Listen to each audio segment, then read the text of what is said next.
여기서 만난 10년 만에 하고 제 동기입니다.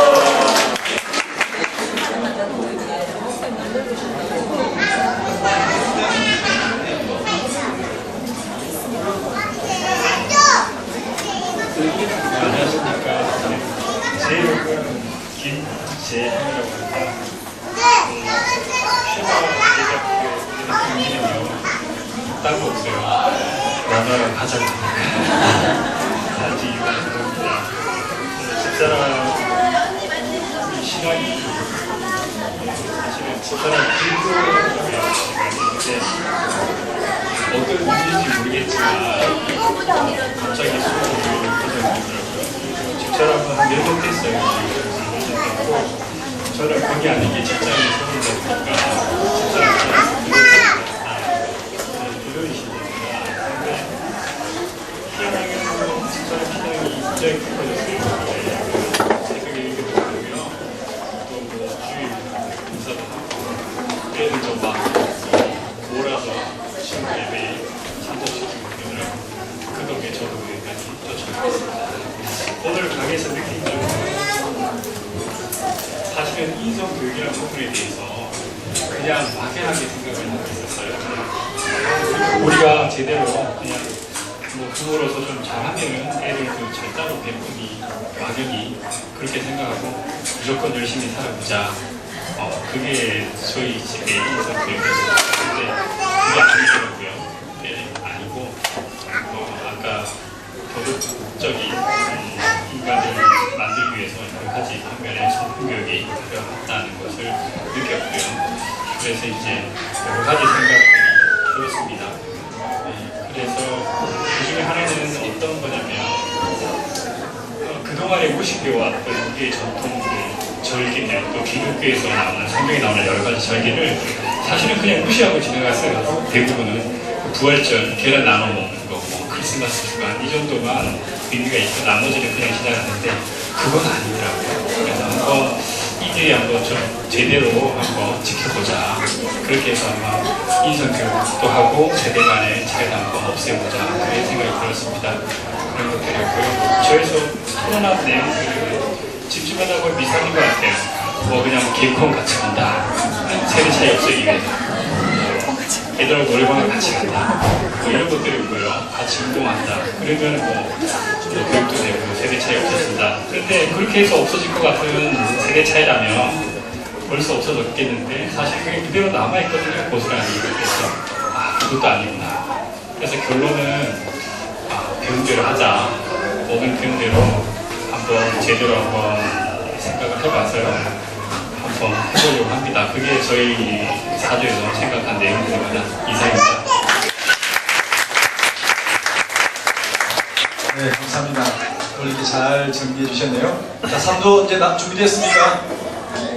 예, 빨리 오세요. 이제 3조 박수로 맞아주십시오.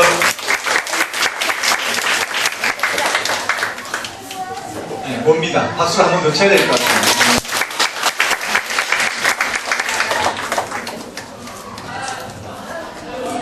어서오세요. 그래도 나와주셔서 고맙습니다. 네.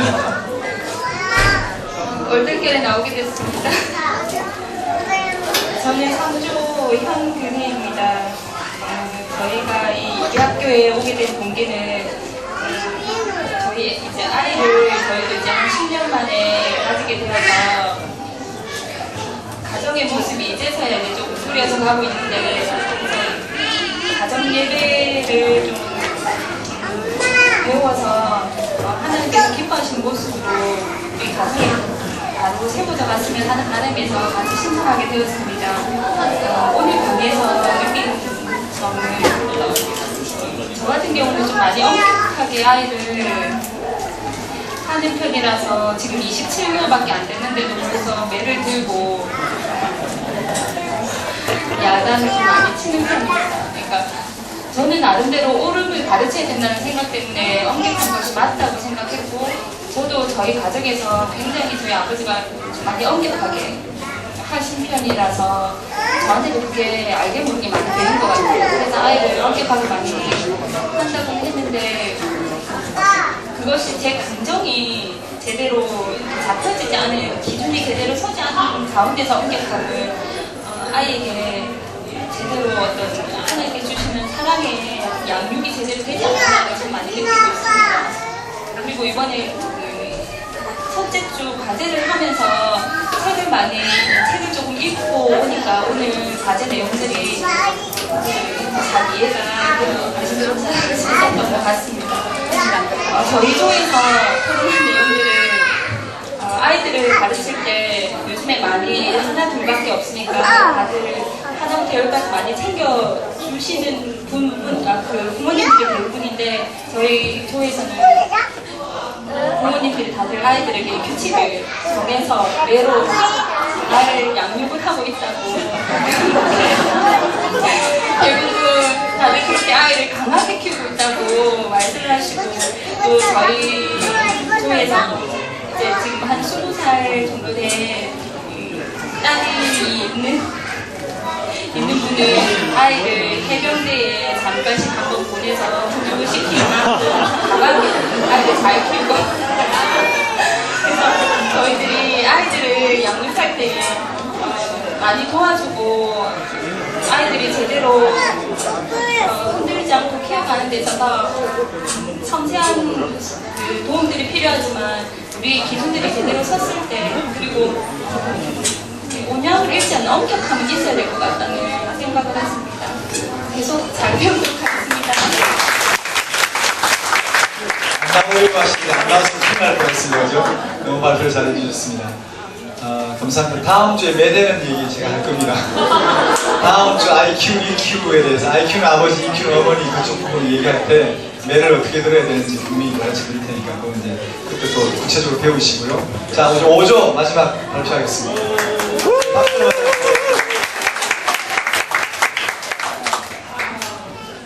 안녕하십니까. 5조의 구연우, 구연아 엄마 박영순입니다. 네, 나오니까 좀 떨리는데요.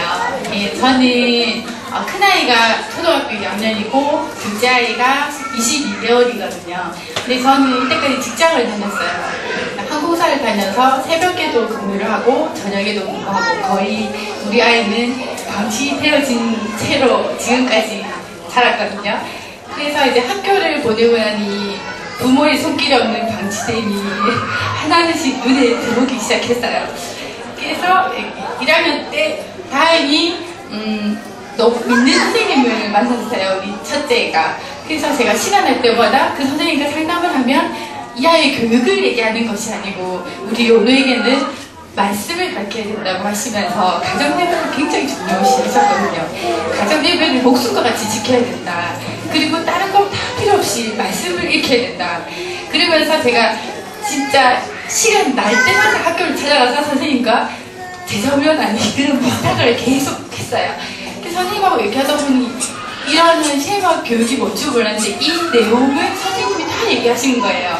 부부 교사신데 와이프 이게 남자 선생님인데 여자 선생님이 아내를 아이 3명을 믿음 안에 키우는 것이 하나님의 사명이라 하시면서 그 아이를 이제 키우시는 그런 얘기들 그리고 다른 세상 교육을 따라가지 않고 말씀을 양육했을 때 이 아이를 어떻게 하나님께서 이끌어 가시는지 그런 얘기들을 늘 하시면서 그러면서 제가 선생님을 만나고 얘기를 나눈 가운데 직장을 그만둬야 되겠다는 생각을 했거든요. 결심을 하고 5월부터 제가 가족으로 돌아왔어요. 왔는데 직장을 그만뒀는데 학교를 그렇게 하고 선생님을 매번 찾아갈 수는 없는 것이고 아이를 믿음으로 키우고는 싶은데 어떻게 해야 될지 모르겠는 거예요. 그런 와중에 지나가다가 이제 목사님에 붙들려서 좀 이렇게 설명을 듣다 보면 저는 가정예배 학교가 있고 어떤 내용이 있는지도 몰랐거든요. 제가 정말로 찾고 정말 그렇게 믿음으로 키우고 싶은 너무 마음이 있었기 때문에 남들은 이렇게 힘든 직장을 그만둔다고 해서 다들 나보고 미쳤다고 그렇게 얘기를 했지만 그러니까 뭔지 모르지만 이 그만둔 거에 대한 후회함이 전혀 없었거든요. 그리고 이 학교를 오게 됐는데 정말 그 순간순간 이게 내리를 스쳐가는 좀 충격적인 그런 내용들인 거예요. 정말 무엇보다 구약의 지상명령이 정말 내가 말씀 맡은 자가 돼서 말씀 맡은 자로 믿음으로 키우는 것에 대해서 그래서 이제 우리 아이와 이제 저희 신랑은 새벽에 사무실을 해서 거의 5월은 새벽 새벽 뭐 2시, 3시 이렇게 들어와서 새벽에서 이제 가정 예배를 매일 드리기 시작했거든요. 어떻게 드려야 될지 방법도 몰라요. 하지만 이 아이들에게 진짜 말씀을 늘 가까이 하는 그런 습관을 좀 길러주고 싶어서 그랬는데 하루는 저희 어머니가 이제 지금 입원에 있어가지고 갔다 오는데 이제 애랑 통화를 보니 애들이 청소를 하고 있다는 거예요. 뭘 하냐 했더니 저희 집이 이사를 하면서 기도실을 만들었거든요. 그 베란다 쪽에 대피소처럼 만들었는데 거기가 창고처럼 짐 쫙 찼는데 애들이 그걸 치우고 밤마다 예배를 그 앞에서 드리니까 이불을 깔고 자기들의 나름대로 동화 속으로 돌아갈 그거를 다 만들어 놓은 거예요. 거기서 이제 예배를 또 드리기 시작하면서 첫 번째 과제를 일단 조금은 했고요. 그 다음에 두 번째 카페 기록도 하면서 어제 내가 여기를 목숨을 걸고 가정 예배 학교를 하고 싶은데 숙제를 해야 되겠더라고요. 그래가지고 어제 새벽 2시까지 책을 읽고 과제를 올렸는데 그 내용 하나하나가 정말 내가 이 자리에 있다는 것 자체가 너무 하나님 앞에 감사한 거예요. 그래서 나오니까 좀 생각이 아무것도 안 나는데 그리고 나서 내가 가정으로 돌아왔지만 아이들 똑같이 세상 문화 속에서 학원을 돌리면 또 변함이 없잖아요. 그래서 우리 아이와 좀 힘들지만 새벽 기도를 그날 처음에는 3명이서 가기로 했어요. 아빠가 없으니까. 가기 시작했다가 조금씩 아이가 힘든데 이 아이를 데리고 새벽 기도 가서 학교가 나는 좀 쉬면 되지만 해도 되는 게 맞는지 그러면서 근데 그 아이는 새벽을 가려고 체육복을 입고 그 다음날 같이 체육복을 입고 자는 거예요. 그럼 너무 피곤해 보이면 내버두고 혼자 가기도 하고 그렇게 했었는데 그리고 나서 이제 학원을 끊어지게 때 도저히 제가 욕심이 많은 자임을 알았거든요. 저희 학교 사립초등학교를 다니는데 영어 같은 경우 레벨을 다 나눠 8개로 나누는데 그 제일 좋은 반을 계속 유지하기 위해서 여러 번의 시험을 치는데 무조건 100점 맞아야 되고 무조건 거기를 가야 되고 그렇게 하기 위해서는 영어를 제일 좀 빡시게 시키는 영어를 학교 마치고 2시간씩 무조건 해야 되고 그 생활을 계속 애한테 고집해야 하고 걔는 나는 또 새벽 근무할 때는 애를 못 보고 저녁에 11시 이렇게 오면 걔는 이렇게 뺑뺑 돌다가 집에 오는 거예요. 그래서 점점 내가 이 아이를 바르게 키우고 싶은 마음이 드는데 하나님 나 이 욕심을 도저히 버릴 수가 없어요. 왜냐하면 아이는 주입한 대로 너무너무 잘 따라오거든요. 그런데 하루는 우리 애가 엄마 뭔지 모르겠는데 여기 가슴이 너무 답답해 이러더라고요. 그 순간 학원을 다 끊었어요. 끊고 이제 이게 그런 인간들이 다 좀 공부하는 거는 좀 끊고 지가 하고 싶어 하는 그런 것들, 악기들 이런 것만 내려두고 그래서 이제 5시 돌다가 5시에 오는 애가 이제 2시 되면 학교에서 마쳐요. 그러면 제가 차를 가지고 애를 태우고 나오면서 그 앞에 영어 학원차가 한 10몇 대가 줄지어 서 있거든요. 그걸 뚫고 지나가면서 너무 행복하다, 승리했다 이런 마음이 들더라고요. 그래서 아이도 한 번도 이런 걸 경험해보지 못했잖아요. 늘 밖으로 공부에 지대리고 막 이렇게 살던 아이가 조금씩은 변화되는 모습이 보이고 하나님께서 이 아이를 변화시킬 것에 대한 확신이 들고 그리고 나서 인성적인 부분을 제가 한 번도 가르친 적이 없어요. 가르친 적은 없는데 아이에게 강요를 했어요. 너 어른들한테 인사해야지 이게 뭐야 그런 거 있잖아요. 근데 한 번도 가르친 적 없고 뺑뺑이 돌고 그 정말 순간적인 문화가 이렇게 널브러져 있는 그거를 늘 받아들이는 그런 환경에 애를 노출시켜놓고 저는 그냥 이성을 지적질을 계속 하는 거예요. 어른을 만날 때는 이렇게 해야지 왜 이렇게 했어 그것 때문에 나는 안 이랬는데 얘는 왜 이렇지 하나님 이 아이를 좀 고쳐주세요. 근데 나중에는 애가 문제가 아니고 네가 문제라고 하더라고요. 그리고 나서 아이와 대화를 하기 시작해 얼마 되지 않았지만 그리고 아이에게 정말 그런 이렇게 인성을 가리킬 때 아이가 또 받아들여주고 이해하면 옛날 이러면 안 되지 이게 아니라 이건 이렇기 때문에 이렇게 해야 돼 뭐 이렇게 하니까 아이가 그거를 받아들이고 있더라고요. 그래서 지금은 시작하는 단계지만 이렇게 이 자리에 있다는 것 자체가 하나님의 은혜인 것 같고 너무 감사하고 그리고 또 저희 교회에서 나눈 거는 네, 자연과 함께 아이를 키우는 것에 대해서 얘기했거든요. 저희 나이가 그래도 제일 많으신 선배 집사님께서는 그 아이들을 키울 때 지금은 이제 대학생이 되고 이렇게 많이 키웠지만 아이들을 뛰어놀 수 있게 하기 위해서 그 전세로 1층을 옮기셔가지고 거기서 마음껏 뛰어놀고 밖에서 병아리도 키우고 그렇게 아이를 키운 것이 이렇게 돌아봤을 때 가장 잘 아이를 키웠던 그런 시기였다고 그렇게 생각하면서 아이들이 반듯하게 이렇게 자랐다고 그렇게 얘기하셨고 또 한 커플에서는 저는 그렇게 못했거든요. 늘 이제 계곡에 데려가서 자연과 함께 놀고 그런 이렇게 아이를 믿음으로 또 키우셨더라고요. 그래서 저는 한 번도 그렇게 해본 적이 없어서 이제 와서 큰애와 작은애를 데리고 뭐 어디 계곡에 저희는 금정산 앞에 집이 있어서 금강공원을 가는데 돗자리를 딱 펴고 앉았는데 우리처럼 큰 애가 없는 거예요. 작을 때 놀아줬어야 되는데 한 번도 놀아준 기억이 없고 미끄럼틀을 뭐 태워줬던 기억도 없고 늘 그런 거예요. 그런데 펴고 있는데 그냥 전부 다 조그만 애들밖에 없는데 그 체육복을 입은 초등학교 2학년짜리가 뭐 2시 이쯤에 노는 애들도 친구도 없더라고. 근데 내 마음에 좀 불안함보다는 일단 기쁨이 내 속에 있었고 근데 저 아직까지도 많이 멀었다는 거 알았어요. 얼마 전에 그래서 내일 당장 또 레벨을 테스트하는 영어 시험이 있는데 그냥 뭐 막 안 시키고 갔더니 거의 한 5번 치는 시험을 거의 안 틀려야지 제일 좋은 반을 가는데 2개나 처음으로 틀렸더라고요. 그 순간에 그것까지도 초월이 안 되더라고요. 왜 그거 몰랐던 건가? 이거 왜 틀렸 이렇게 되는 거 보면서 정말 아이들 수직적인 문화에 이 아이를 정말 믿음으로 키우려고 하면 진짜 해산하는 고통이 필요한 게 이게 순식간에 안 되잖아요. 그래서 지금 노력하는 단계에 있고 앞으로도 정말 그런 아이로 길러내서 또 그런 마음이 있어요. 처음에는 그래 믿음으로 키우면 이 아이가 나중에 훌륭하게 되겠지. 세계를 먹여 살리는 정말 최고의 아이로 되겠지. 그게 내 욕심이 들어갈 수 있는데 물론 그렇게 되면 하나님 하겠지만 그 이전에 저는 어떤 말이냐면 얘가 그동안 너무 힘들었기 때문에 지금 이 순간 행복한 아이로 키우는 게 참 이게 그거구나. 그래서 물론 유대인이 정말 그렇게 교육을 했을 때 이 아이들이 명예와 모든 것이 주어졌을 때도 그거를 초월할 수 있는 그런 단계까지 갈 수 있잖아요. 그래서 당장 눈에 보이는 이렇게 키워서 이게 불량사회적 이런 의미보다는 그때 순간순간 이 아이가 믿음으로 자라고 그리고 순간 행복할 수 있는 아이로 자란다면 나의 욕심으로 아이를 망치는 그런 일은 없지 않을까 생각이 들어서 너무 길게 얘기를 했는데 감사합니다.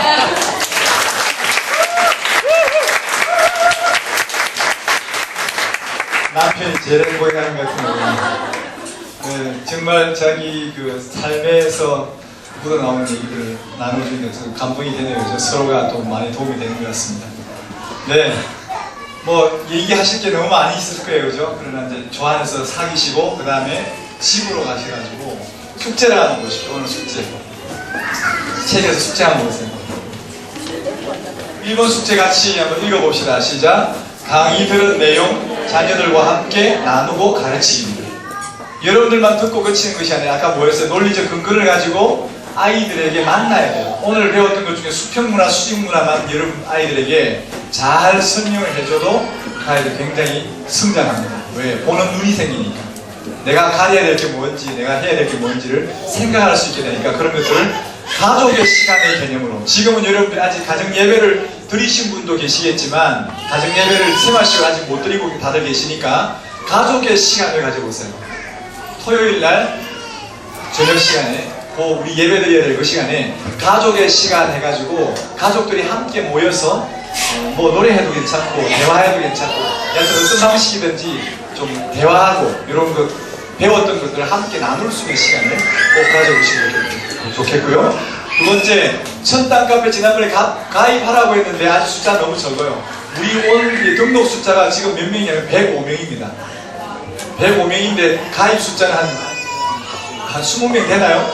이원 집사님. 네, 20명 안 됩니다. 안 됩니다. 아직 안 돼요? 이게 너무 작아요. 그러니까 여러분 이번 주 꼭 가입하시고 흔적 남기시면서 그 안에 들어와 보시면 했습니다. 가정 예배 드렸던 사진들 다 있어요. 그런 것도 참고하시고 그 다음에 특별히 중요한 거는 1주차에 못 오시고 이번에 오신 분들 있죠? 1주차 거기 동영상 강의가 카페에 올라와 있습니다. 꼭 들으시고 참고하시기 바랍니다. 그 다음에 세 번째는 이 책입니다. 구약의 쇠마 잃어버린 지상명령 3권짜리입니다. 1권, 2권, 3권까지가 있어요. 여러분들 숙제한다고 1권만 사가시던데 그러지 마시고 3권을 다 사셔서 전체를 보세요. 전체를 보시면 뒤에 또 한 번 사서 보고 나면 뒤에 또 사야 돼요. 그러니까 아예 살 때 사시고요. 그래서 이번에는 이 쉐마 책을 읽고 독후감을 소감문을 올리는 겁니다. 그 책을 좀 소개해 드릴게요. 이 쉐마 교육 개척이라는 것이 현용수 박사님이 책을 쓰신 건데 이게 거의